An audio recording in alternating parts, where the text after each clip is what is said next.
Assalomu alaykum hammaga. Bugun mana Surxondaryo viloyati Qizilnavr qishlog'iga kelgandik sinfdoshlarimiz bilan dam olishga. Atmosfera, ob-havo, tog' juda ajoyib, dam olishga juda ham yaxshi joylar ekan. Faqatgina bitta kamchiligi, asosiy ko'rish uchun kelgan joyimiz o'sha mana bu bitta tog'ning o'rtasida joylashgan Qizilnavr sharsharasi edi. Bu sharshara hozir 4-aprel kuni hali qorlar bo'lgani uchun mana hozir ko'rishingiz mumkin. Qorlar bo'lgani uchun hali yomg'ir suvlari o'sha bahorda keladigan sharshara bo'lgani yo'q ekan. O'sha may oylarida kelishdi. Ajoyib tabiat hodisasiga guvoh bo'lishingiz mumkin.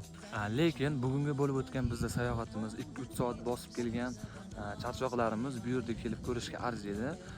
Video davomida buni ko'rishingiz mumkin. खुदा जाने मरा बे तू न माना सब्ज बनाज में आया